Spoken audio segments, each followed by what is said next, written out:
नमस्कार, स्वागत है आप सभी का ग्रैंड न्यूज नेटवर्क में और मैं हूं आपके साथ सीमा। चलिए एक नजर डाल लेते हैं आज की ताजा खबरों की ओर। बिलासपुर के सिरगिट्टी स्थित गोल्डन स्टे होटल के पार्किंग स्थल पर कृषि विभाग के उड़नदस्ता दल द्वारा अवैध रूप से भंडारित 4,610 लीटर पौध संरक्षण कीटनाशक, 9,611 किलोग्राम जैव उत्प्रेरक खाद और लगभग 14,000 लीटर दवाइयां जब्त की गई। इस दौरान मांडवाली की तमाम कोशिशें नाकाम होने पर कार्रवाई तो करनी पड़ी, लेकिन विभाग के जिम्मेदार अधिकारियों ने जब्ती के साथ सारा माल गोदाम संचालक मनीष सिंह को ही सुपुर्दगी में दे दिया, जिससे कार्रवाई की पारदर्शिता पर गंभीर सवाल खड़े हो गए हैं। वहीं दूसरी ओर इस अवैध कारोबार के बीच बारिश में भीग कर बह रहे जहरीले पानी को चाटने से एक गौ माता और 2 कुत्तों की मौत की विभत्स खबर सामने आई है। बावजूद इसके जब मीडिया ने जिम्मेदारों से वर्जन लेना चाहा तो उन्होंने कुछ भी बोलने से इनकार करते हुए लिखित में शिकायत करने की बात कह दी। बिलासपुर स्थित प्रतिष्ठित गुरु घासीदास केंद्रीय विश्वविद्यालय से एक बहुत बड़ी और अहम खबर सामने आ रही है, जहां विश्वविद्यालय के कुलपति प्रोफेसर आलोक चक्रवाल के कार्यकाल को शिक्षा मंत्रालय ने बढ़ा दिया है। गौरतलब है कि उनका वर्तमान कार्यकाल आगामी 23 जुलाई को ही समाप्त होने वाला था, जिसे लेकर शैक्षणिक गलियारों में चर्चाएं गर्म थी। लेकिन अब शिक्षा मंत्रालय ने आधिकारिक आदेश जारी कर उनके कार्यकाल में विस्तार दे दिया है और वे अगले नए आदेश के आने तक इस महत्वपूर्ण पद पर अपनी सेवाएं देते रहेंगे। इस एक्सटेंशन के मिलने से विश्वविद्यालय प्रशासन और उनके समर्थकों में खुशी की लहर है। साथ ही आगामी शैक्षणिक व प्रशासनिक गतिविधियों में निरंतरता बनी रहने की पूरी उम्मीद है। बिलासपुर के सरकंडा थाना क्षेत्र स्थित नूतन चौक के बाल संप्रेक्षण गृह में सहायक सहरात्रि चौकीदार नरेंद्र कुमार खांडे की हत्या के मामले में पुलिस ने बड़ी कार्रवाई करते हुए फरार आरोपित विशाल चौबे को पटना और अंकित सिंह को बेंगलुरु से गिरफ्तार कर लिया है, जबकि एक अन्य आरोपी दिनेश राठिया को पहले ही प्रयागराज से पकड़ा जा चुका है।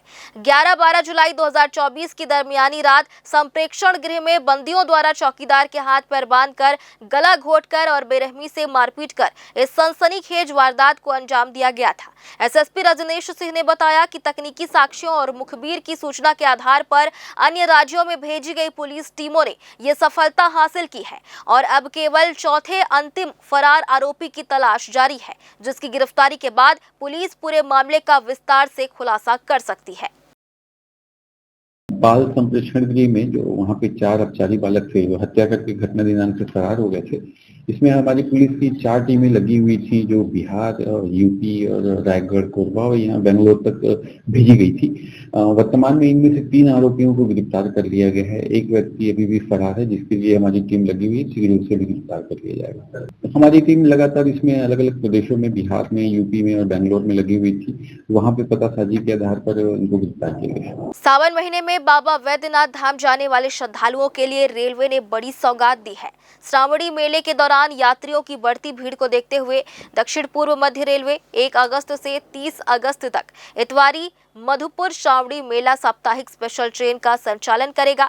ये विशेष ट्रेन दोनों दिशाओं में कुल 5-5 फेरे लगाएगी। रेलवे के अनुसार ये ट्रेन इतवारी से प्रत्येक शनिवार को रवाना होगी, जबकि मधुपुर से हर रविवार वापसी करेगी।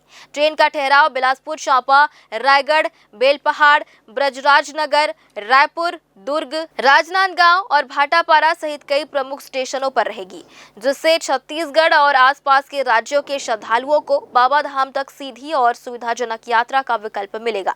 सीनियर डीसीएम अनुराग कुमार सिंह ने बताया कि विशेष ट्रेन में एसी, थर्ड, स्लीपर और सामान्य श्रेणी सहित कुल 20 कोच लगाए गए हैं। यात्रियों की सुविधा के लिए पर्याप्त कंफर्म बर्थ उपलब्ध कराई गई है। रेलवे का मानना है कि इस ट्रेन के संचालन से श्रावणी मेले के दौरान नियमित ट्रेनों पर दबाव कम होगा और लंबी प्रतीक्षा सूची में भी यात्रियों को राहत मिलेगी। रेलवे ने श्रद्धालुओं से समय रहते आरक्षण कराने की अपील की है। जो सप्ताह में 1 दिन के लिए इसको रद्द किया गया है और ये जो है south eastern railway Chakradharpur division, ये हमारे जोन से संबंधित नहीं है। वहाँ पे कुछ मरम्मतीकरण या कुछ मेजर जो काम है उसके दृष्टिकोण से और यात्री की सुविधा और आपका सेफ्टी को देखते हुए जो कार्य यार्ड में होने हैं उसके लिए ये कार्य को किया जा रहा है। और इसमें आंशिक रूप से बस चूँकि सप्ताह में 1 दिन की बात है और इसके अलावा एक स्पेशल ट्रेन भी चलाई जा रही है जो गोंदिया से इतवारी से स्टार्ट होकर के यहाँ से अप टू मधुपुर स्टेशन, जो बिल्कुल देवघर के पास है, तो वहाँ तक वो ट्रेन जाएगी और वो ट्रेन हर शनिवार को यहाँ से निकलेगी और रविवार पहुंचेगी, फिर रविवार को वहाँ से स्टार्ट होगी तो यहाँ मंडे आएगी। तो स्पेशल ट्रेन भी चलाया जा रहा है। छत्तीसगढ़ में मानसून एक बार फिर सक्रिय हो गया है। मौसम विभाग ने अगले 48 घंटों के दौरान मध्य और उत्तरी छत्तीसगढ़ के कई इलाकों में भारी से बहुत भारी बारिश की चेतावनी जारी की है। इसके साथ ही गरज चमक, तेज हवाओं और वज्रपात की आशंका जताते हुए लोगों से सतर्क रहने और अनावश्यक यात्रा से बचने की अपील की गई है। प्रदेश में अगले 5 दिनों तक बारिश की गतिविधियां तेज बने रहने का अनुमान है। मौसम विभाग के अनुसार झारखंड, बिहार, गंगीय पश्चिम बंगाल और दक्षिणी छत्तीसगढ़ के ऊपर बने चक्रवाती परिसंचरण तथा द्रोणिका के प्रभाव से प्रदेश में नमी लगातार बनी हुई है। इसी वजह से अधिकांश जिलों में हल्की से मध्यम बारिश जबकि कुछ स्थानों पर भारी बारिश होने की संभावना है। पिछले 24 घंटों में मनेन्द्रगढ़ में सबसे अधिक 8 सेंटीमीटर, बिल्हा और मैनपुर में 7-7 सेंटीमीटर बारिश दर्ज की गई है, जबकि मुंगेली, गरियाबंद, बैकुंठपुर, लोरमी और रामानुजगंज सहित कई इलाकों में अच्छी बारिश हुई। प्रदेश में अब तक मानसून की कुल वर्षा सामान्य से करीब 24% कम रही है, लेकिन मौसम विभाग का कहना है कि अगले 2 दिनों में बारिश की रफ्तार तेज होगी और कई जिलों में जलभराव की स्थिति बन सकती है। बिलासपुर का अधिकतम तापमान 31 डिग्री सेल्सियस और पेंड्रा रोड का न्यूनतम तापमान 22 डिग्री सेल्सियस दर्ज किया गया। मौसम विभाग ने लोगों से नदी नालों और जल भराव वाले क्षेत्रों से दूर रहने, खराब मौसम में पेड़ों के नीचे शरण नहीं लेने और बिजली कड़कने के दौरान सुरक्षित स्थान पर रहने की सलाह दी है। अगले कुछ दिनों तक प्रदेश में मानसून पूरी तरह सक्रिय रहने के आसार हैं। बिलासपुर केंद्रीय जेल के अंदर हाल ही में हुई 4 कैदियों की संदिग्ध मौत के बाद प्रशासन पूरी तरह हरकत में आ गया है, जिसके चलते गंभीर हालात को देखते हुए कलेक्टर संजय अग्रवाल ने जेल परिसर में तुरंत एक विशेष स्वास्थ्य शिविर आयोजित करने के सख्त निर्देश जारी किए हैं। इस उच्च स्तरीय निर्देश के तहत जेल में बंद सभी कैदियों का अनिवार्य रूप से स्वास्थ्य परीक्षण किया जाएगा ताकि किसी भी गंभीर बीमारी या स्वास्थ्य समस्या का समय रहते पता लगाया जा सके। इसके साथ ही कैदियों में दिल की बीमारियों के बढ़ते जोखिम को देखते हुए विशेष तौर पर हृदय संबंधी जांच के लिए ईसीजी मशीन की व्यवस्था करने के भी स्पष्ट निर्देश दिए गए हैं, जिससे भविष्य में ऐसी किसी भी अनहोनी या स्वास्थ्य संबंधी लापरवाही को पूरी तरह से रोका जा सके। बिलासपुर हाई कोर्ट ने एक महत्वपूर्ण और स्पष्ट फैसले में ये रेखांकित किया है कि पति पत्नी के बीच होने वाली आम नोकझोंक, छोटी मोटी कहासुनी और रोजमर्रा के मतभेदों को कानून की नजर में मानसिक क्रूरता का आधार नहीं बनाया जा सकता है। अदालत ने इसी अहम तर्क के आधार पर पति द्वारा निचली अदालत के फैसले को चुनौती देती हुई तलाक की याचिका को पूरी तरह से खारिज कर दिया और फैमिली कोर्ट के आदेश पर अपनी मुहर लगा दी है। मुकदमे के दौरान अदालत के सामने आए रिकॉर्ड और साक्ष्यों से ये बात दूध के पानी की तरह साफ हो गई है कि पत्नी विवाद के बावजूद अपने पति के साथ वैवाहिक जीवन बिताने और साथ रहने के लिए पूरी तरह से तैयार थी, लेकिन पति की तरफ से सुलह, समझौते या उसे साथ रखने की दिशा में कोई भी सकारात्मक पहल नहीं की गई।